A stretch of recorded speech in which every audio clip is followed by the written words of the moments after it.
Hello, and welcome to another Bionicle video. And today I've got something very special to share with you, something I honestly didn't think we would ever see again: new Bionicle masks. Now, I can already hear your cries of protest, but Brick Thumb, we've already been treated to plenty of custom masks already. And you'd be correct, people have been casting them with resin or designing and 3D printing them for years.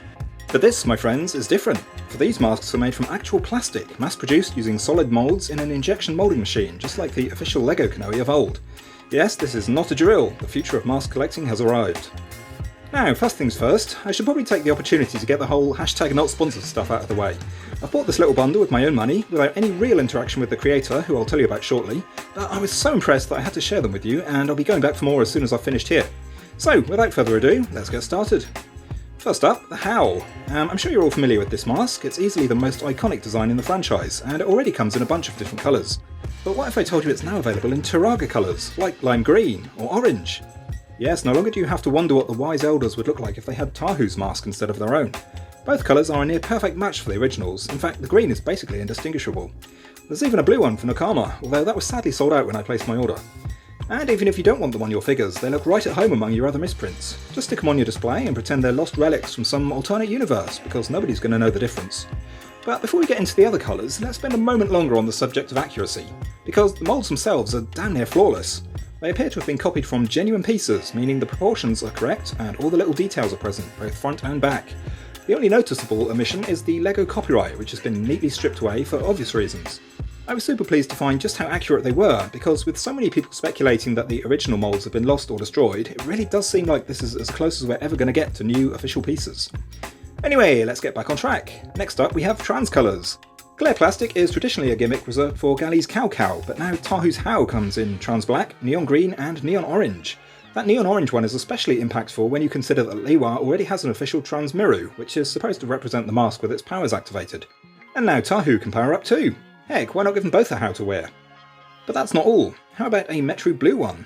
Or a milky white glow-in-the-dark one, which looks amazing with the lights off.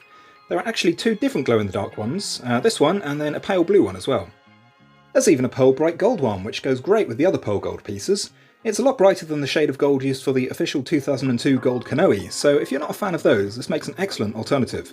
The shade of gold is a tiny bit different to the one LEGO currently uses, but even so, it's perfect if you want to recreate Tahu's gold armour from the final battle without having to worry about picking up that subpar stars version. And while we're on the subject of gold, you can get the Krakan in this colour too.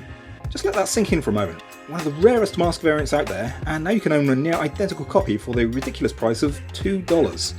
That's less than the price of a coffee. It's madness.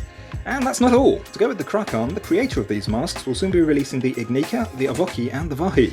I'm even more excited for these, far more excited than any responsible adult should be at the prospect of owning yet more little bits of plastic. And I'll definitely be building a mini display to show off these 4 god tier masks in matching gold. As with the Howl, the Krakan sculpt is virtually flawless, the only real difference I could find being a slight widening of the nose ridge.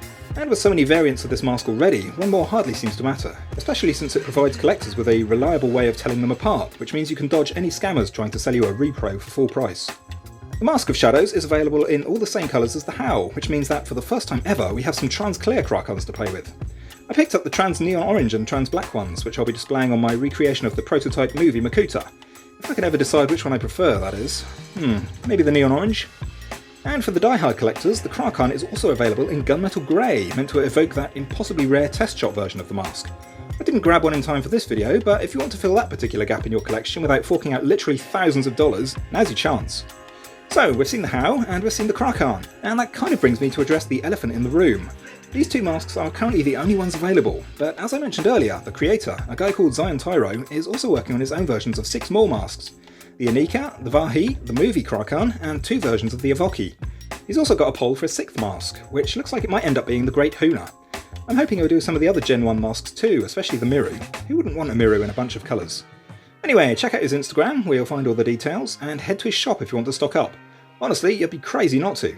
Even aside from all the colours, he offers some nice paint finishes, like chrome or metallics. And there's other stuff too, like posable hands or reproduction joints. So whether you're a mask collector or a custom builder, this is the perfect opportunity to grab something that looks, and more importantly feels, right at home in your collection. Anyway, that pretty much brings me to the end. Needless to say, I'll be watching this guy with great interest, and I'd love to hear what you guys want to see next. More Toa Metru masks? More Turaga masks? Or something else entirely? But until then, thanks for watching, and I'll see you next time. Ta-ta!